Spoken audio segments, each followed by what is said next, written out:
Hi friends, எல்லாருக்கும் வணக்கம். இன்றைக்கி நம்ம பார்க்க போகிற படம் பார்த்திங்கன்னா 9ஆம் வகுப்பு அறிவியலில் அழகு 3ஆம் பருவத்தில் அழகு 4 கார்பனும் அவற்றின் சேர்மங்களும் அப்படிங்கிற படம் தான் பார்க்க போகிறோம். சரிங்களா? இதில் அறிமுகத்தில் என்ன கொடுத்துருக்காங்கன்னா, பூமியில் வாழும் ஒவ்வொரு உயிரிகளுடனும் இணைந்திருக்கும் பிரிக்க முடியாத ஒரு இன்றியமையாத தனிமம் பார்த்திங்க அப்படின்னா கார்பன் தான். நம்ம பூமியில் இருக்க எல்லா உயிர்களோடுமே இணைந்திருக்கக்கூடிய ஒரே தனிமம் பார்த்திங்க அப்படின்னா கார்பன் தான். ஓகேங்களா? இது பிரிக்க முடியாத ஒரு தனிமம் அப்படின்னு கூட சொல்லலாம். நாம் உண்ணக்கூடிய உணவு, உடுக்கும் ஆடை, அப்புறம் நம்மளுடைய அலங்கார பொருட்கள், போக்குவரத்து சாதனங்களை இயக்க பயன்படும் எரிபொருள் ஆகியவை அனைத்துமே கார்பனுடைய சேர்மங்களே அப்படின்னு சொல்கிறாங்க. நாம் பருத்தி, மரம், காகிதம் போன்ற பொருட்களை எரித்தால் அவை புகையுடன் இருந்து கடைசியில் சாம்பலை வெளியிடும். இந்த சாம்பல் வேறு எதுவுமே கிடையாதுங்க, அதுவும் கார்பன் தான் சொல்கிறாங்க. சரிங்களா? கார்பன் முக்கியமான அலோக தனிமங்களில் ஒன்று. நல்லா ஞாபகம் வச்சுங்க, கார்பன்கிறது அலோகம். சரிங்களா? அலோக தனிமங்களில் ஒன்று. லத்தீன் மொழியில் நிலக்கரி என பொருள்படும் கார்போ என்னும் வார்த்தையிலிருந்து ஆண்டனி லவாய்ச்சியர் இதற்கு கார்பன் என்று பெயரிட்டார். இதுக்கு கார்பன் அப்படின்னு பெயரிட்டவர் யாருன்னு பார்த்தீங்கன்னா ஆண்டனி லவாய்ச்சியர். கார்போ என்னும் வார்த்தையிலிருந்து தான், லத்தீன் மொழியிலிருந்து தான் இவர் கார்பன் அப்படின்னு சொன்னார். சரிங்களா? ஏனெனில் கார்பன் தான் நிலக்கரியின் முக்கிய பகுதி பொருள் அப்படின்னு சொல்கிறாங்க. நிலக்கரியானது ஒரு மிக முக்கிய புதைவடிவ எரிபொருள். இது அதிக காலம் பூமியில் புதையுண்ட தாவரங்கள் மற்றும் விலங்குகளின் சிதைவின் மூலம் தோன்றிய எரிபொருள் தான் இந்த நிலக்கரி. சரிங்களா? நம்ம பூமியில் புதைந்த தாவரங்கள், விலங்குகள் இதெல்லாமே புதையுண்ட தாவரங்கள், விலங்குகள் தான் தோன்றிய பொருள் தான் எரிபொருள் ஆகும். இதிலிருந்து அனைத்து வாழ்வமைப்புகளுக்கும் கார்பனை கொண்டுள்ளன என்பது தெளிவாகுது. ஓகேங்களா? அதாவது நம்ம பூமியில் இறந்து போன தாவரங்கள், விலங்குகள் எல்லாமே புதைக்கிறாங்க இல்லைங்களா, அதுதான் கடைசியாக நிலக்கரியாக மாறுது. அப்போ இதிலிருந்து எல்லா பொருட்களுமே கார்பனை கொண்டுள்ளது அப்படிங்கிறது நமக்கு தெளிவாக தெரியுது.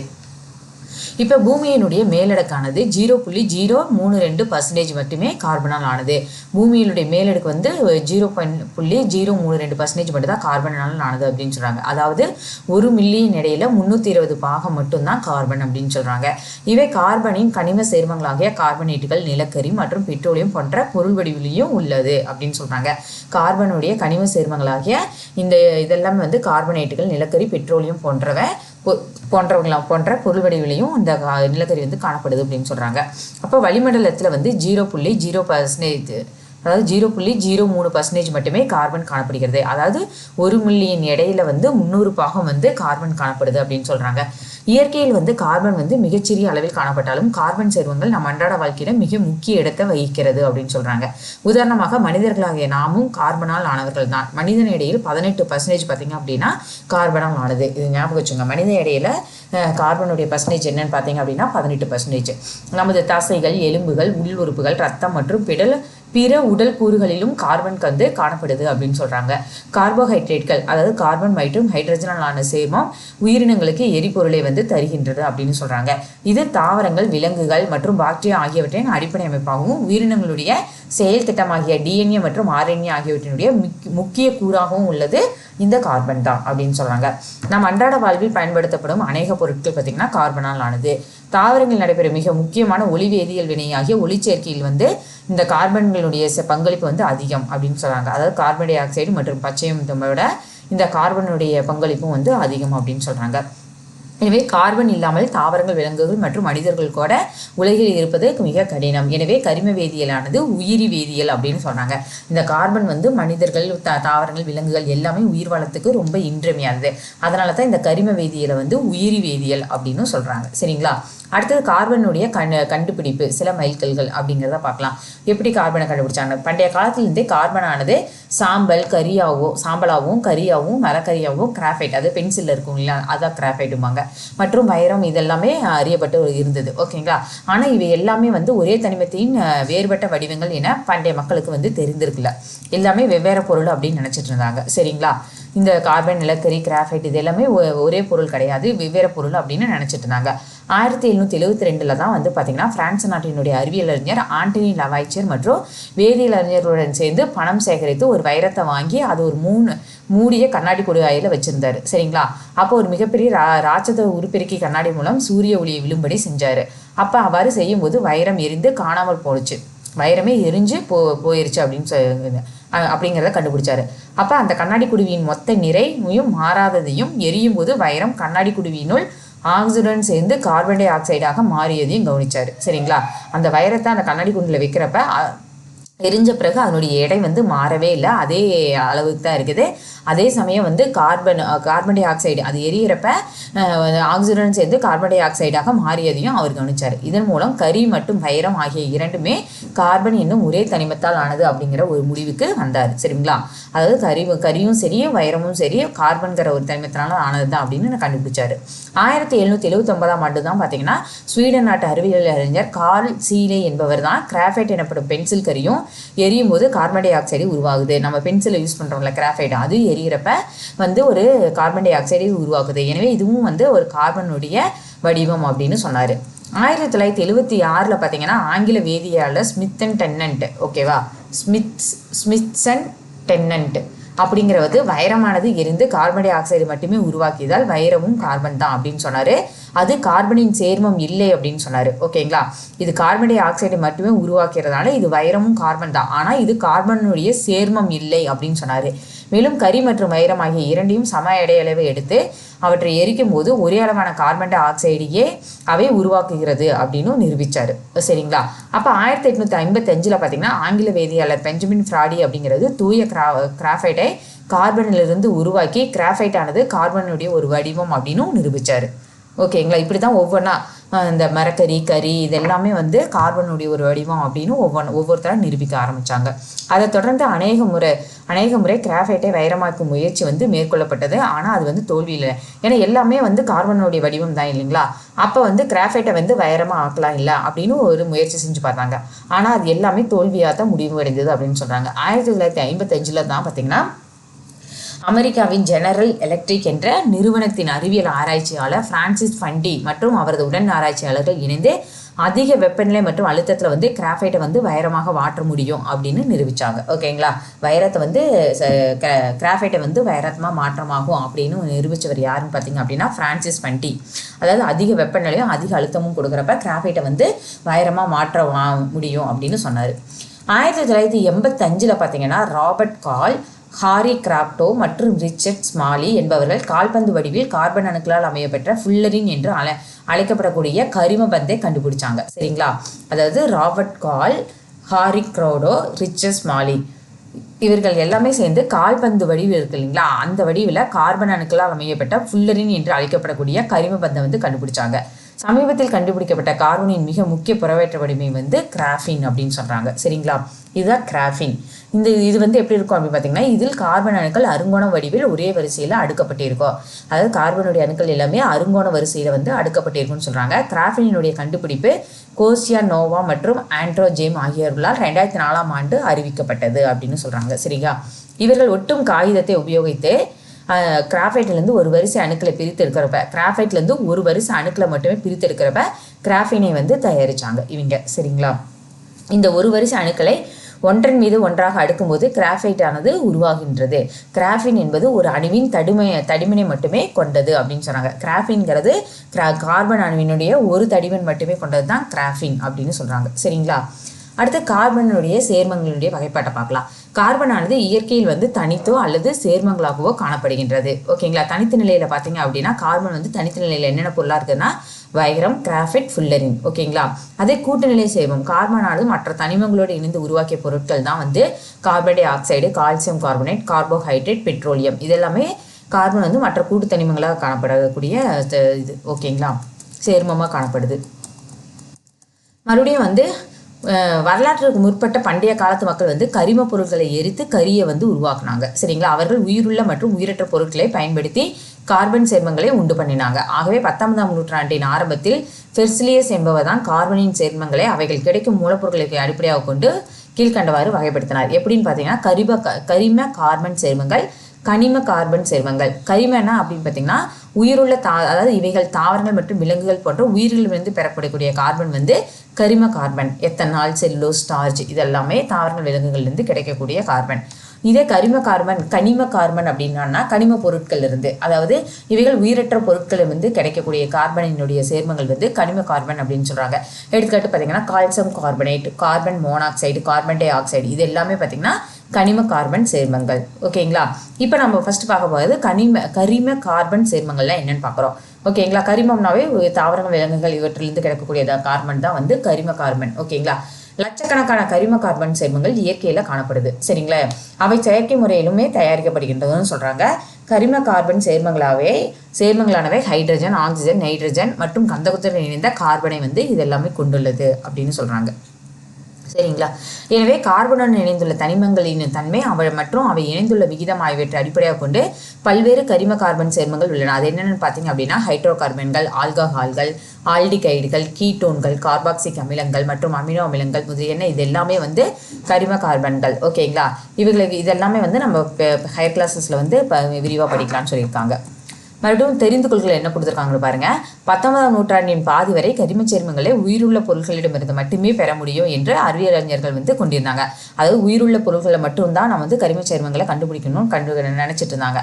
ஆனால் கார்பனுக்கு ஒரு முக்கியமான ஆற்றல் உள்ளது. எனவே அதனால் அதிக அளவில் கார்பன் சேர்மங்களை உருவாக்க முடிகிறது என கருதினாங்க. இந்த கருத்தானது முக்கிய ஆற்றல் விதி என்று அறியப்பட்டது. ஓகேங்களா.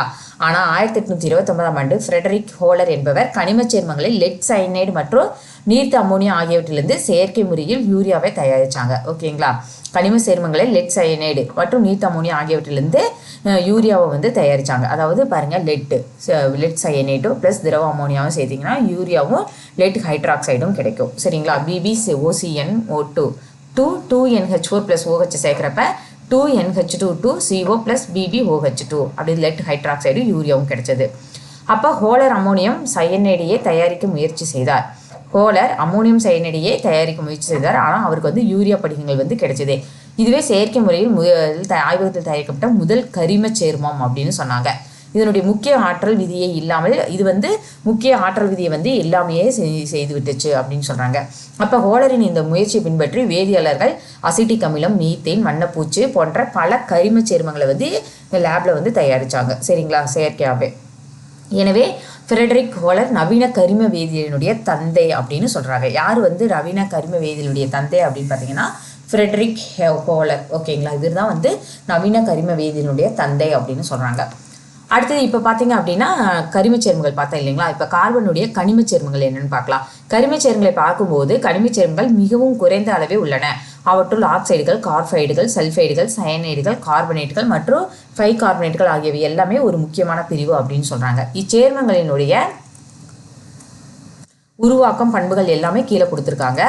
சரிங்களா, அதை நம்ம பார்த்துக்கலாம். இப்போ கார்பன் சுழற்சின்னா என்னென்னு பார்க்கலாம். கார்பன் சுழற்சி என்பது ஒரு உயிர் புவி வேதி சுழற்சி அப்படின்னு சொல்லுவாங்க. இச்சுழற்சியில் வந்து உயிர்கோளம், புவிக்கோளம், நீர்க்கோளம் மற்றும் வளிமண்டலத்துடன் கார்பனானது பரிமாற்றப்படுகிறது. கார்பனானது உயிரியல் சேர்மங்களின் ஒரு முக்கிய பகுதியாகவும் சுண்ணாம்புகள் போன்ற கனிமங்களின் பெரிய அளவிலான பகுதியாகவும் உள்ளது. ஓகேங்களா. உயிர் செயலில் வந்து ஒரு முக்கிய பகுதியாகவும் சுண்ணாம்புகள் பதிலில் பெரிய பகுதியாகவும் காணப்படுதுன்னு சொல்கிறாங்க. ஹைட்ரஜன் சுழற்சி, நீர் சுழற்சி ஆகியவற்றுடன் இணைந்து கார்பன் சுழற்சியானது பூமியின் மீது உயிரினங்களை தாங்குவதற்கு தேவையான பல்வேறு நிகழ்வுகளை தொடர்ச்சியை உள்ளடக்கியுள்ளது அப்படின்னு சொல்கிறாங்க. சரிங்களா. அதாவது இப்போ ஒளிச்சேர்க்கையின் மூலமாக தாவரங்கள் வந்து உணவு தயாரிக்கும். சரிங்களா. இதை வந்து தாவர சுவாசம் அடைவதற்கு கார்பன் டை ஆக்சைடு தேவைப்படும். கார்பன் டை ஆக்சைடு வந்து தாவரங்கள் எடுத்துக்கொள்ளும். சரிங்களா. அப்போ இது வந்து சிதைவடைகிறப்ப என்னவாகும், உயிரி வந்து சிதைவடைகிறப்ப அது வந்து கார்பனாக உருவாகும் அப்படின்னு சொல்லியிருக்காங்க. சரிங்களா. இப்படி தான் கார்பனுடைய சுழற்சி வந்து நடைபெறுது. இப்போ கனிம கார்பன் சேர்மங்களுடைய அட்டவணையை பார்க்கலாம். கார்பன் மோனாக்சைடு, இது வந்து ஞாபகம் வச்சுங்க, கனிம கார்பன். ஓகேங்களா. கார்பன் மோனாக்சைடு CO காற்றில் இயற்கையாக காணப்படும் பகுதி பொருள் அல்ல. எரிபொருட்கள் முழுவதுமாக எரியாததால் வளிமண்டலத்தில் வந்து இது சேர்க்கப்படுது. நிறமற்றது, மணமற்றது, அதிக நச்சுத்தன்மை உடையதுன்னு சொல்கிறாங்க. நீரில் வந்து பார்த்திங்க அப்படின்னா பகுதி அளவே கரைக்கக்கூடியது. அடுத்து பார்த்தீங்க அப்படின்னா இதனுடைய பயன்கள் பார்த்தீங்கன்னா நீர்வாயுவின் முக்கிய பகுதி பொருள் மற்றும் ஒடுக்கும் காரணி அப்படின்னு சொல்கிறாங்க. அடுத்து கார்பன் டை ஆக்சைடு இயற்கையில் தனித்த மற்றும் இணைந்த நிலையில் உள்ளது. இணைந்த நிலையில் சுண்ணாம்புக்கள் மற்றும் மேக்னசைட் ஆகியவற்றில் காணப்படுது. கார்பன் அல்லது கல்கரியானது முழுவதுமாக எரிவதனால இந்த கார்பன் டை ஆக்சைடு வந்து உருவாகுதுன்னு சொல்கிறாங்க. நிறமற்றது, மணமற்றது, சுவையற்றது, நிலையானது, நீரில் வந்து கரையக்கூடியது, ஒளிச்சேர்க்கையில் ஈடுபடுதுன்னு சொல்கிறாங்க. சரிங்களா. இதனுடைய பயன்கள் பார்த்தேன் அப்படின்னா தீயணைப்பான், பழங்களை பாதுகாத்தல், ரொட்டி தயாரிக்க, யூரியா தயாரிக்க, கார்பனேட், நீர், நைட்ரஜன் உரங்கள் மற்றும் குளிர்சாதன பெட்டியில் உலர்பனிக்கட்டி இதாகவும் பயன்படுகிறது. சரிங்களா. அடுத்து கால்சியம் கார்பைட் CaCe2. ஓகேங்களா. கால்சியம் ஆக்சைடு மற்றும் கல்கரியை வெப்பப்படுத்தும் போது இது உருவாகுது. சாம்பல் கலந்த கருப்பு நிற திண்மமாக காணப்படுது. சரிங்களா. இதனுடைய பயன்கள் பார்த்தீங்க அப்படின்னா கிராஃபைட், ஹைட்ரஜன் தயாரித்தல் மற்றும் வெல்டிங் தொழிலில் பயன்படும் அசிட்டிலின் வாயுவை தயாரிக்க இது பயன்படுது. அடுத்து கார்பன் டை சல்ஃபைடு CS2 அப்படின்னு நேரடியாக கார்பன் மற்றும் கந்தகத்திலிருந்து தயாரிக்கப்படுகிறது. நிறமற்றது, தீப்பற்றக்கூடியது, அதிக நச்சுத்தன்மை உடையதுன்னு கூட சொல்கிறாங்க. கந்தக கரைப்பான் ரேயான் தயாரித்தல் மற்றும் பூஞ்சைக்கொல்லி, பூச்சிக்கொல்லி அப்படின்னு சொல்கிறாங்க. பூஞ்சைக்கொல்லியாகவும் பூச்சிக்கொல்லியாகவும் பயன்படுது. அடுத்து கால்சியம் கார்பனேட் CaCO3 CO2 வாயுவை நீற்றிய சுண்ணாம்பு கரைசலில் செலுத்தும் போது இது தயாரிக்கப்படுது. படிக வடிவமுடைய திண்மம் நீரில் வந்து கரைவதில்லை. அமில நீக்கியா வந்து இது பயன்படுது. அடுத்து சோடியம் பைகார்பனேட், ஓகேங்களா, NaHCO3 NaOH மற்றும் அதாவது சோடியம் ஹைட்ராக்சைடு மற்றும் கார்பானிக் அமிலத்துடன் சேர்ந்து உருவாகுது. வெண்ணிற படிக வடிவமுடைய திண்மம் நீரில் பகுதியளவே கரையக்கூடியதுன்னு சொல்கிறாங்க. சோடியம் கார்பனேட் தயாரித்தல் சமையல் சோடா மற்றும் அமில நீக்கியா பயன்படுது. ஓகேங்களா. அடுத்து இந்த கார்பனுடைய சிறப்பியல்புகள்லாம் என்னன்னு பார்க்கலாம். இதுவரை பார்த்தீங்க அப்படின்னா 50 லட்சத்துக்கு மேலான கார்பன் சேர்மங்கள் வந்து கண்டறியப்பட்டதாக சொல்லியிருக்காங்க. அநேக புது கார்பன் சேர்மங்கள் அனுதினமும் வந்து கண்டுபிடிச்சிக்கிட்டே தான் இருக்கிறாங்க அல்லது தயாரிக்கப்பட்டு தான் இருக்கிறாங்கன்னு சொல்கிறாங்க. கார்பன் வந்து குறைந்தளவே இயற்கையில் காணப்பட்டாலும் கார்பன் சேர்மங்களின் எண்ணிக்கையானது இயற்கையில் உள்ள மற்ற தனிமங்களை விட சேர்மங்களின் எண்ணிக்கையை விட அதிகமாக உள்ளது. தனிமங்களுடைய சேர்மங்களின் எண்ணிக்கையை விட அதிகமாக இருக்குது அப்படின்னு சொல்கிறாங்க. தனிமங்களும் சேர்மங்களுடைய எண்ணிக்கையை விட இந்த கார்பனுடைய எண்ணிக்கை அதிகமாகவே இருக்குது அப்படின்னு சொல்கிறாங்க. ஏன் இந்த தனித்தன்மை மற்ற தனிமங்கள் இல்லாமல் கார்பன் மட்டுமே காணப்படுகிறது அப்படின்னா கார்பனானது சில சிறப்பியல் பண்புகளை கொண்டுள்ளதாக தான் இது வந்து தனித்தன்மையோட காணப்படுதுன்னு சொல்கிறாங்க. அது என்னென்னு பார்த்தீங்க அப்படின்னா சங்கிலி தொடராக்கம், நான்முக இணைத்திறன், பன்முக இணைப்புகள், மாற்றியம், புறவேற்றுமை, வடிவத்துவம். இதனால தான் வந்து கார்பன் வந்து சிறப்பு வாய்ந்தது அப்படின்னு சொல்கிறாங்க. சரிங்களா. ஃபர்ஸ்ட் சங்கிலி தொடராக்கம் அப்படின்னா என்னன்னு பார்க்கலாம். சங்கிலி தொடராக்கம் என்னன்னு பார்த்தீங்கன்னா ஒரு தனிமம் அதனுடைய தனிமத்துடனோ அல்லது மற்ற தனிமங்களுடனோ நான்முக இணைதிறன் மூலம் திறந்த சங்கிலி சேர்மங்களாகவோ அல்லது மூடிய சங்கிலி சேர்மங்களாகவோ இணைவதற்கு தான் பேர் சங்கிலி தொடராக்கம் அப்படின்னு சொல்கிறாங்க. சரிங்களா. சங்கிலி தொடராக்கம் மூலம் மிக நீண்ட சங்கிலிகளை உடைய சேர்மங்களை உருவாக்கக்கூடிய ஒரு முக்கியமான தனிமம் தான் கார்பன் அப்படின்னு சொல்கிறாங்க. கார்பன் அணுக்கள் அவற்றுடன் மீண்டும் மீண்டும் சகப்பிணைப்பின் மூலமாக இணைந்து நீண்ட சங்கிலி, கிளைச்சங்கிலி மற்றும் வளைய சங்கிலிகளை வந்து உருவாக்கும். ஓகேங்களா. அதாவது இந்த கார்பன் பார்த்தீங்க அப்படின்னா 4 புறமே இணையக்கூடியது. இந்த மாதிரி இணைஞ்சு ஒரு நீண்ட சங்கிலி தொடரை வந்து உருவாக்கக்கூடியது அப்படின்னு சொல்கிறாங்க. இது பார்த்தீங்கன்னா கிளைச்சங்கிலி அப்படின்னு சொல்கிறாங்க. இது நீள் சங்கிலி. அடுத்து பார்த்தீங்கன்னா வளைச்சங்கிலி அப்படின்னு சொல்கிறாங்க. இந்த மாதிரி இணைஞ்சிருக்கக்கூடியது அப்படின்னு சொல்கிறாங்க. கார்பனின் இந்த சங்கிலி தொடராக்க பண்பு தான் உலகில் வந்து இவ்வளவு கார்பன் சேர்மங்கள் உருவாக்க காரணமாக இருக்குது அப்படின்னு சொல்கிறாங்க. எனவே கரிம வேதியியல் என்பது சங்கிலி தொடராக்கத்தின் மூலம் பிணைக்கப்பட்ட கார்பன் சேர்மங்களை பற்றியது அப்படின்னு சொல்லியிருக்காங்க. சரிங்களா. எடுத்துக்காட்டாக சர்க்கரையும் செல்லுலோஸும் நூற்றுக்கணக்கான கார்பன் அணுக்களான சங்கிலிகளை கொண்டுள்ளது. நாம் அன்றாடம் அதிகம் சர்க்கரையும் குளுக்கோஸும் பார்த்தீங்கன்னா நூற்றுக்கணக்கான சங்கிலி தொடர்களை இந்த மாதிரி கொண்டுள்ளதுன்னு சொல்லியிருக்காங்க. சரிங்களா. நாம் அன்றாடம் அதிகம் பயன்படுத்தக்கூடிய நெகிழியும் கூட, அதாவது பிளாஸ்டிக் இருக்கு இல்லைங்களா, அது கூட பார்த்தீங்கன்னா சங்கிலி பிணைப்பு கொண்ட கார்பனுடைய பெரிய மூலக்கூறு அப்படின்னு சொல்கிறாங்க. கார்பன்லேயே பார்த்தீங்கன்னா சங்கிலி பிணைப்பை கொண்ட மிகப்பெரிய மூலக்கூறு பார்த்தீங்கன்னா இந்த பிளாஸ்டிக் தான், அதாவது நெகிழி அப்படின்னு சொல்லியிருக்காங்க. சரிங்களா. அடுத்து நான்முக பிணைப்புனா என்னன்னு பார்க்கலாம். கார்பனுடைய மற்றொரு முக்கியமான தன்மை வந்து பார்த்தீங்கன்னா நான்முக இணைத்திறன் அப்படின்னு சொல்கிறாங்க. கார்பனுடைய எலக்ட்ரான் அமைப்பு பார்த்தீங்க அப்படின்னா 6. ஏன்னா அதனுடைய இணைத்திறன் 6. அப்போ அதனுடைய எலக்ட்ரான் அமைப்பு வந்து 2,4 அப்படின்னு எழுதலாம். சரிங்களா. அப்போ இதனுடைய வெளிக்கூட்டையில் பார்த்தீங்கன்னா 4 எலக்ட்ரான்கள் இருக்குது. அப்போ இது 4 எலக்ட்ரான்களை இழந்தோ இல்லை பெற்றோ வந்து தான் இது வந்து நிலைப்புத்தன்மையை அடையும். ஓகேங்களா. அப்போ இது 4 எலக்ட்ரான்களை பெற்று இழந்து தான் வந்து இல்லைன்னா பெற்றுக்கொண்டு தான் வந்து நியானுடைய எலக்ட்ரான் அமைப்பை அடையும் அப்படின்னு சொல்கிறாங்க. அப்போ இது வந்து மந்த வாயுக்களுடைய எலக்ட்ரான் அமைப்பை அடைவதற்கு இதுக்கு 4 எலக்ட்ரான்கள் தேவை. எனவே எண்மை நிலை அடைவதற்காக கார்பன் தன்னுடைய 4 எலக்ட்ரான்களையும் மற்ற தனிமங்களின் எலக்ட்ரான்களுடன் பகிர்ந்து கொள்ளும் தன்மையுடையது. இதைத்தான் வந்து நான்முக பிணைப்பு அப்படின்னு சொல்கிறாங்க. அதாவது கார்பன் பார்த்தீங்க அப்படின்னா 4 எலக்ட்ரான்களை வந்து மற்ற எலக்ட்ரான்களோட பகிர்ந்து கொள்ளக்கூடிய தன்மையுடையது. இதைத்தான் வந்து நான்முக பிணைப்பு அப்படின்னு சொல்கிறாங்க. எனவே கார்பன் மற்ற தனிமங்களோட 4 சகப்பிணைப்புகளை உண்டாக்குது அப்படின்னு சொல்கிறாங்க. இப்போ எடுத்துக்காட்டாக பார்த்தீங்கன்னா மீத்தேனில் வந்து பார்த்தீங்கன்னா கார்பனானது 4 ஹைட்ரஜனோட இணைந்து சகப்பிணைப்பை உருவாக்குது. ஓகேங்களா. எனவே 4 பிணைப்புகளை இது வந்து கொண்டுள்ளது அப்படின்னு சொல்லலாம். ஓகேங்களா. இதைத்தான் சொல்லியிருக்காங்க. எனவே கார்பன் வந்து 4 பிணைப்புகளை கொண்டுள்ளது. இப்போ மீத்தேன் கூட பார்த்தீங்கன்னா 4 பிணைப்பில் இணைஞ்சு 4 ஹைட்ரஜன் கூட இணைஞ்சிருக்கு. இப்படி இதைத்தான் 4 சகப்பிணைப்பு அப்படின்னு சொல்கிறாங்க. சரிங்களா.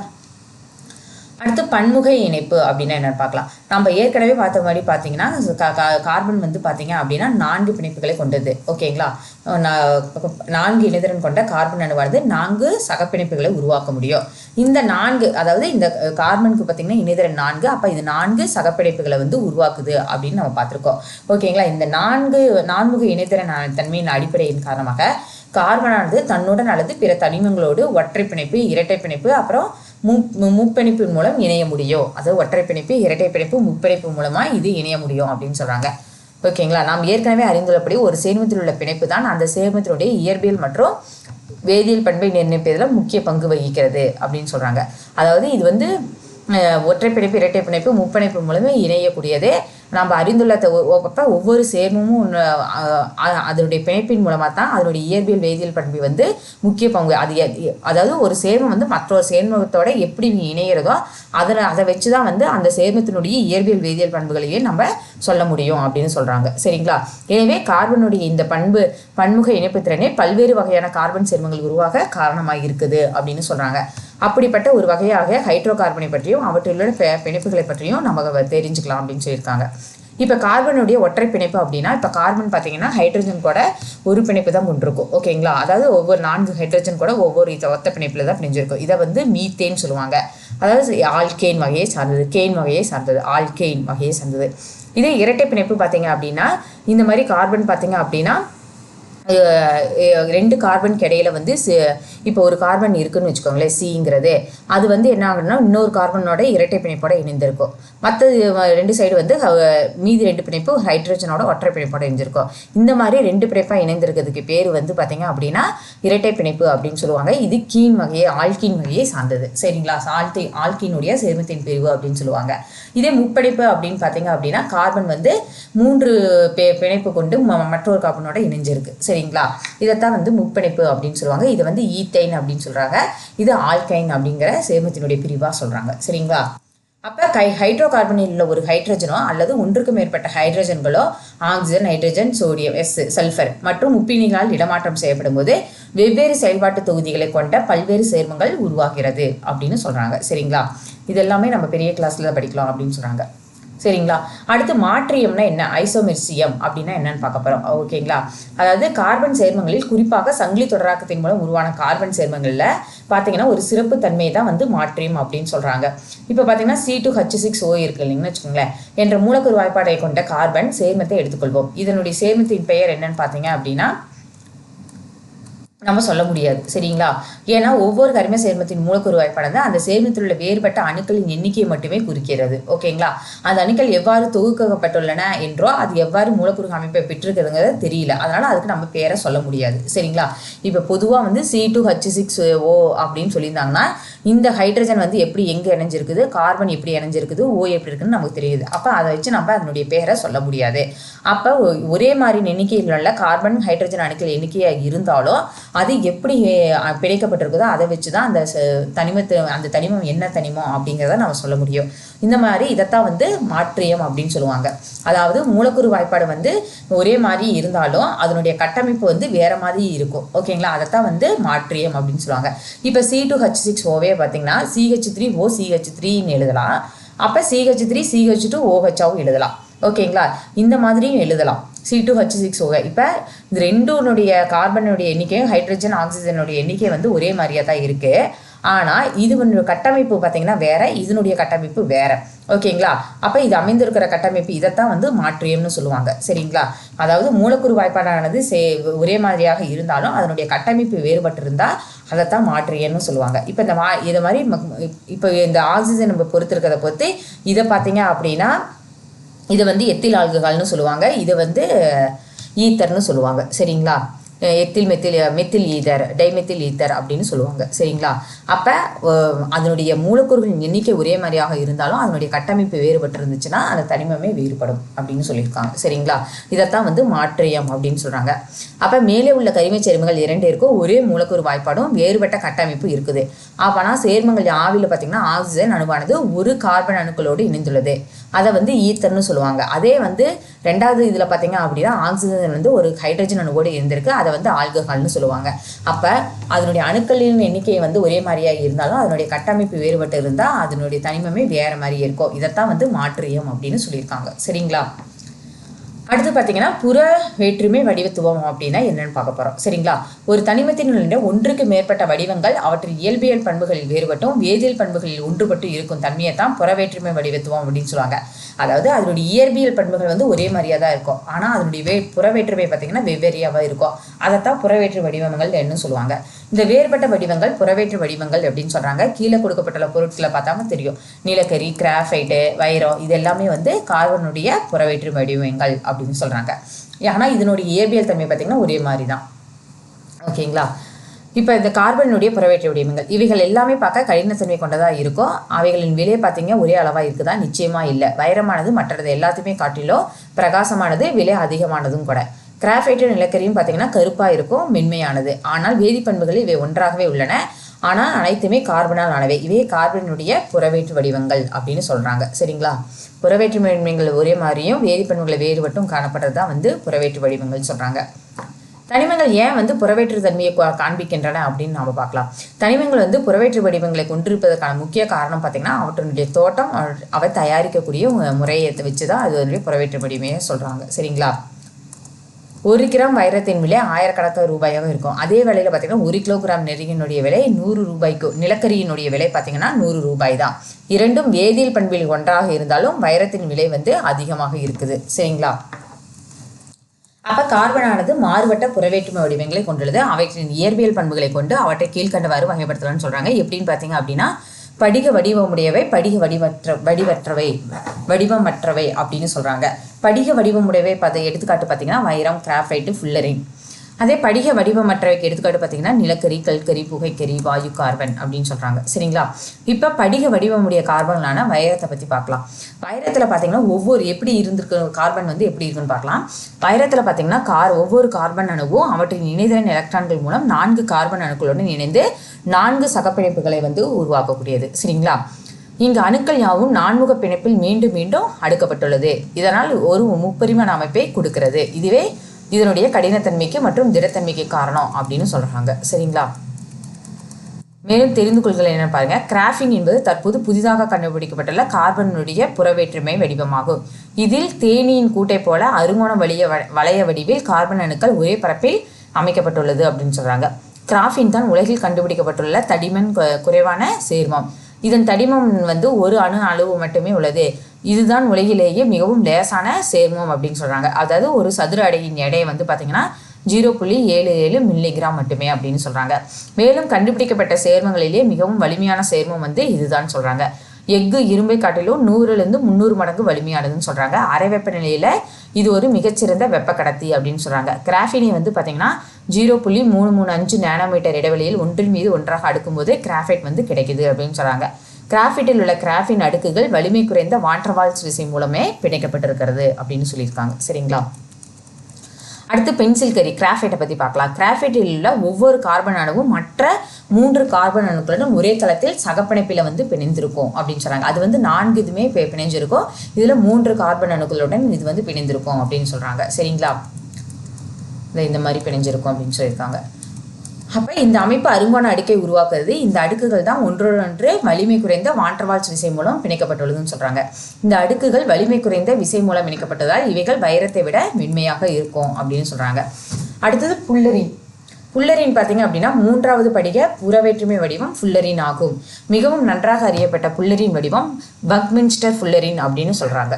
பக்மின்ஸ்டர் புல்லரின் அப்படின்னு ஆகும் சொல்கிறாங்க. இதில் 60 கார்பன் அணுக்கள் ஒன்றிணைந்து 5 மற்றும் 6 உறுப்புகளை கொண்ட ஒரு கோள வடிவ கால்பந்து போன்ற அமைப்பு உருவாக்கும்னு சொல்கிறாங்க. எனவே இதன் மூலக்கூறு வாய்ப்பாடு C60 ஆகும் அப்படின்னு சொல்கிறாங்க. புல்லரினுடைய அமைப்பு இப்படி தான் இருக்கும். இப்போ வைரத்துக்கு கிராஃபைட்டுக்கு உள்ள வேறுபாடு எப்படி இருக்குன்னு பார்க்கலாம். ஒவ்வொரு கார்பனும் பார்த்தீங்கன்னா 4 சகப்பிணைப்புகளை கொண்டு இருக்கும். இது வந்து 3 சகப்பிணைப்புகளை கொண்டுள்ளது அப்படின்னு சொல்கிறாங்க. இது கடினமானது, அடர்த்தியானது, ஒளிபுகும் தன்மை உடையது. இது மிருதுவானது, தொடுவதற்கு வளவளப்பானது, ஒளிபுகா தன்மை உடையது. 4முகி அலகுகள் முப்பரிமாண அமைப்பில் இணைக்கப்பட்டுள்ளன. அருங்கோண அலகுகள் தள அடுக்குகளில் அமைந்துள்ளது. இது வெப்பம் மற்றும் மின்சாரத்தை கடத்தாது. இது வெப்பம் மற்றும் மின்சாரத்தை கடத்தாது. இதுவும் மின்சாரத்தை கடத்தாது, இதுவும் கடத்தாது. சரிங்களா? அவ்வளோதான். அமெரிக்க கட்டட வடிவமைப்பாளர் பக்மின்ஸ்டர் ஃபுல்லர் என்பவருடைய நினைவாகத்தான் வந்து பக்மின்ஸ்டர் ஃபுல்லரின் என்று இது வந்து அழைக்கப்படுதுன்னு சொல்கிறாங்க. சரி, எது கிராஃபைட்டு. ஏனென்றால் இதனுடைய அமைப்பு பார்த்திங்கன்னா பன்னாட்டு கண்காட்சிகளாக ஃபுல்லர் என்பவர் வடிவமைத்த குவித்த மாடம் போன்ற குமிழ் கட்டடங்களின் கட்டமைப்பை வந்து ஒத்துள்ளது அப்படின்னு சொல்கிறாங்க. இது பக்கி பந்து என்றும் அழைக்கப்படுது அப்படின்னு சொல்கிறாங்க. மிகப்பெரிய ஃபுல்லரின் குடும்பங்கள் பல உள்ளன. அவை என்னன்னு பார்த்தீங்கன்னா C20 முதல் C540 வரைக்கும் அப்படின்னு சொல்கிறாங்க. C540 540 வரைக்கும் இருக்குதுன்னு சொல்கிறாங்க ஃபுல்லரின் குடும்பங்கள் எல்லாமே. அடுத்து பார்த்தீங்கன்னா படிக வடிவமற்ற கார்பன்கள்னா என்னன்னு பார்க்கலாம். சரிங்களா, இவ்வகை கார்பன்களில் கார்பன் அணுக்கள் அங்குமிங்குமாக அமைக்கப்பட்டிருக்கும். இவ்வகை சேர்மங்கள் பார்த்தீங்க அப்படின்னா விறகானது காற்றிலால் எரிக்கப்படும் போது கிடைக்கிறோம். சரிங்களா, விறகு வந்து காற்றில் இருக்கப்ப இந்த மாதிரி படிக சேர்மங்கள் வந்து கிடைக்கும்னு சொன்னாங்க. படிக வடிவமற்ற கார்பன்கள் பண்புகள் எல்லாமே கீழே கொடுத்துருக்காங்க. சரிங்களா, அது என்னென்னு பார்த்தீங்க அப்படின்னா கரி இது எப்படி தயாரிக்கலாம் அப்படின்னா மரம், சர்க்கரை மற்றும் எலும்பு போன்ற பல மூலங்களிலிருந்து இது தயாரிக்கப்படுது. கிடைக்கும் வடிவங்கள் பார்த்தீங்கன்னா மரக்கறி, எலும்பு கறி, சர்க்கரை கறி. பண்பு பார்த்தீங்க அப்படின்னா நுண்ணிய துளையுடைய கருப்பு நிற திண்மம் அதிக பரப்பு கொண்டது அப்படின்னு சொல்கிறாங்க. பயன்கள் பார்த்தீங்க அப்படின்னா வீட்டிற்கு மிகச்சிறந்த எரிபொருள், துப்பாக்கி வெடிமருந்து, உலோகவியலில் ஒடுக்கியாகவும் பயன்படுது. விளக்கு கறினான்னு பார்க்கலாம். கடுகு, எண்ணெய், டர்பைன் மற்றும் பெட்ரோலியத்தை காற்றில்லாமல் எரிக்கும் போது கிடைக்கக்கூடியது நுண்ணிய துளையுடைய சாம்பல் நிற திண்மம் அப்படின்னு சொல்கிறாங்க. வீட்டிற்கு எரிபொருள், இரும்பு, செம்பு மற்றும் லெட் போன்ற உலோகங்கள் தயாரிப்பில் ஒடுக்கியாக பயன்படுது. கால்சியம் கார்பைடு மற்றும் கிராஃபைட் தயாரிப்பில் வந்து இது பயன்படுது. நீர், வாயு மற்றும் உற்பத்தி வாயு உள்ள தயாரிப்பில் வந்து இது பயன்படுதுன்னு சொல்கிறாங்க. கரியை வந்து ஆக்சிஜனற்ற சூழலில் 1300 டிகிரி செல்சியஸில் வெப்பப்படுத்தும் போது இது கிடைக்கும் அப்படின்னு சொல்கிறாங்க. கரி வாயுவும் உபப்பொருளாக கிடைக்கிது அப்படின்னு சொல்கிறாங்க. நுண்ணிய துளையுடைய சாம்பல் நிற திண்மமாகவும் இருக்கு அப்படின்னு சொல்கிறாங்க. சரிங்களா, நுண்ணிய துளையுடைய சாம்பல் நிற திண்மமாக இருக்கும் அப்படின்னு சொல்கிறாங்க. வீட்டிற்கு வந்து எரிபொருள், இரும்பு, செம்பு மற்றும் லெட் போன்ற உலோகங்கள் தயாரிப்பு இது ஒடுக்கியாக பயன்படுதுன்னு சொல்கிறாங்க. கால்சியம் கார்பைடு மற்றும் கிராஃபைட் தயாரிப்பில் பயன்படுது. நீர்வாயு மற்றும் உற்பத்தி வாயு தயாரிப்புலையும் பயன்படுதுன்னு சொல்கிறாங்க. சரிங்களா, அடுத்து வாயு கார்பன். அடுத்து நிலக்கரியிலிருந்து சிதைத்து வடித்தல் முறையில் தயாரிக்கப்படுகிறது. நிலக்கரியை வெப்பப்படுத்தி குளிர வைக்கும் போது ஒரு சாம்பல் நிற திண்மம் வந்து கிடைக்கும்னு சொல்கிறாங்க. மங்கிய சாம்பல் நிற திண்மம் மின்சாரத்தை நன்கு கடத்தக்கூடியது. மின்கலனில் உள்ள மின்முனை தயாரிப்பில் இது உதவுதுன்னு சொல்கிறாங்க. சரிங்களா, ஓகே ஃப்ரெண்ட்ஸ், இதோட இந்த பாடத்தை முடிச்சுக்கலாம். மீதி பாட்டை வந்து செகண்ட் பார்ட்டில் பார்க்கலாம். சரிங்களா, ஓகே ஃப்ரெண்ட்ஸ், இந்த வீடியோ பிடிச்சிருந்தா லைக் பண்ணுங்கள், ஷேர் பண்ணுங்கள், மறக்காம சப்ஸ்கிரைப் பண்ணுங்கள். தேங்க்யூ.